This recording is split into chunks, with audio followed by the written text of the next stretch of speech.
A brilliant mind is about to spiral and start blowing people up. The man at the center is Ted, 25. A brilliant mind is about to spiral and start blowing people up. The man at the center is Ted, 25. He's a genius, working as an assistant professor at the University of California. But brilliance doesn't make him easygoing. Ted can't stand being around people, and he loathes technology, believing it strips freedom from humanity. He wants quiet and distance from society and its machines. In 1969, he walks away from his university job and returns to Chicago to live with his parents. Back home, he isolates in his bedroom and writes letters to newspapers, magazines, and public figures. He fires off long tirades about everything he despises, how motorcycles and snowmobiles fill the world with noise pollution, how advertisers manipulate people into buying junk they don't need. His parents keep pushing him to find steady work, but Ted wants no part of it. He doesn't want a job. He wants to be left alone. After about 2 years, he leaves his parents' place and buys a 1.4-acre plot in Lincoln, Montana. Out there, he builds a small cabin. No electricity, no running water, no heat, no technology. He grows a garden, he hunts for food, he lives off nature, and when necessary, what he can get from his parents. It's quiet, peaceful, the solitude he craved and the life he believes he's supposed to live. But time doesn't stand still. Society begins to creep in. Sawmills start cutting down trees nearby. Planes rumble overhead. Roads are carved through the forest. Motorcycles roar down trails that once were silent. More people move into the area. Ted feels cornered by progress. The intrusion eats at him until he finally snaps. The quiet he fought so hard to find is invaded, and he decides if he can't have silence, he'll fight to take it back. That's when he turns to sabotage. He sets booby traps on motorcycle trails. He damages multiple cabins. He pours sand into machines at the sawmill to foul them. He dumps sugar into snowmobile gas tanks so engines seize. He sets logging equipment on fire. Even so, none of it feels like enough. He wants to go bigger and make those he blames for spreading technology feel it. He crafts a plan that will carry him far beyond vandalism and into terror. Ted decides to build bombs. He will send them to the people he considers agents of the system he hates, university professors, airline employees, anyone tied to technology. In 1978, he finds his first target, an engineering professor at Northwestern University. Ted builds a bomb, hides it in a package, and leaves it in a parking lot with the professor's return address on it. Someone finds the package, and it ends up back at Northwestern. The professor sees it and notices something's off, since he can't recall sending it. He calls campus security to check, and kaboom, the device goes off, injuring the officer who opens it. The next year, Ted sends another bomb to Northwestern University. This time a grad student picks it up, and kaboom, it explodes in his hands. The injuries are burns, painful but not catastrophic. Ted isn't satisfied. He's thinking bigger. He conceals a bomb in the cargo hold of an airplane. In midair, kaboom, the bomb detonates, filling the cabin with smoke and forcing an emergency landing. By pure luck, no one dies.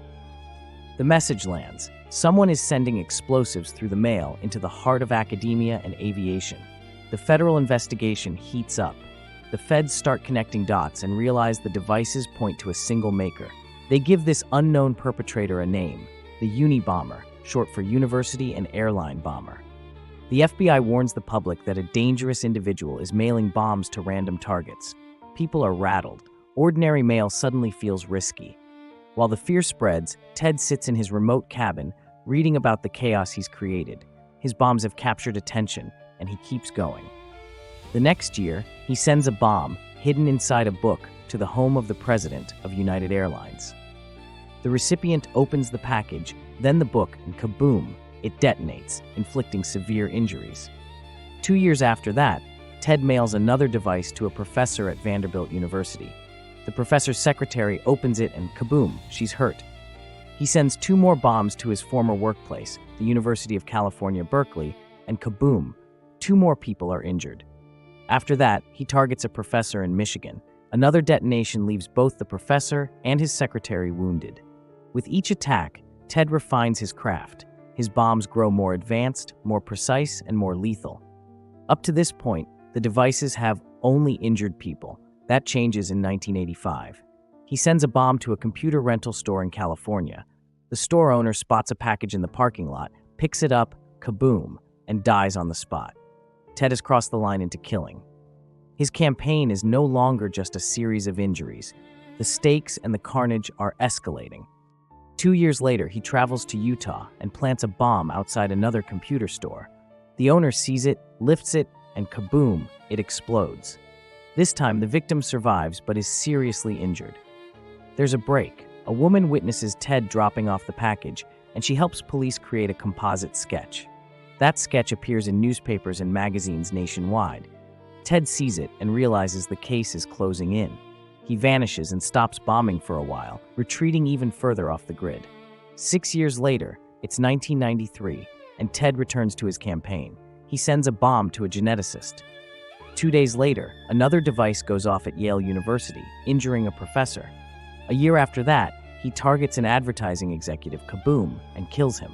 Then he sends another bomb to a timber industry boss, killing him as well. By now, this has gone on for over 17 years. The tally is grim. More than 24 people injured and 3 people killed. The pattern is terrifying, the randomness unnerving, the skill formidable. The FBI keeps working to catch him, but there isn't much to grasp. Ted is careful, thoughtful, deliberately hard to find. By 1995, he seems to feel unstoppable. He has eluded capture for years and appears ready to keep terrorizing the United States as long as he can build bombs. But something else simmers beneath the explosions. Most people think he's just a lunatic, mailing devices for the thrill. Ted despises that interpretation. In his mind, he has a rationale, a cause. He decides to lay it out plainly. He writes a 35,000-word manifesto, arguing that industrial society is destroying humanity and that there must be a revolution against technology. He sends it to the New York Times and the Washington Post and threatens to keep bombing unless they publish it. They do. The manifesto runs, and suddenly the country is reading the philosophy of the man who has terrorized it for so long. The words are stark, the tone cold, and the worldview uncompromising. He thinks he's explained himself. He also made the mistake that ends his freedom. The writing style is familiar to someone who knows him well. One of the readers is Ted's younger brother, David. David reads the manifesto and hears an echo of the old letters Ted used to send to magazines and newspapers years earlier from that bedroom in Chicago.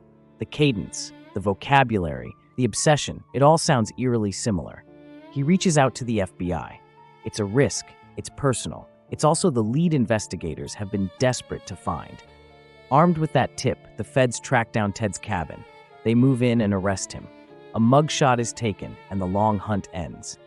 The man the FBI called the Unabomber is unmasked as the reclusive intellectual who once held a promising academic post and then fled it for a shack in the woods. His tools were simple. His designs were meticulous. His hatred for technology drove him from sabotage to murder, and in the end, his own words connected him to the crimes he tried to anonymize. He pleads guilty and is sentenced to life in prison. The decades of fear and grief he caused are left to be processed by the people he hurt and the families mourning those he killed. The quiet he tried to force into the world with explosions never materializes. There's only the silence of a prison cell, the echo of his manifesto, and the knowledge that the search ended not with a dramatic standoff, but with a tip from someone who recognized the voice on the page. In 2021, while in prison, he takes his own life. That's the story of how a brilliant loner turned his rage into a deadly campaign, and how investigators finally caught up to him, not through a fingerprint or a stray clue, but through a family member who recognized his writing. If you found this story compelling and want more deep dives into cases like this, make sure to like this source and subscribe for more.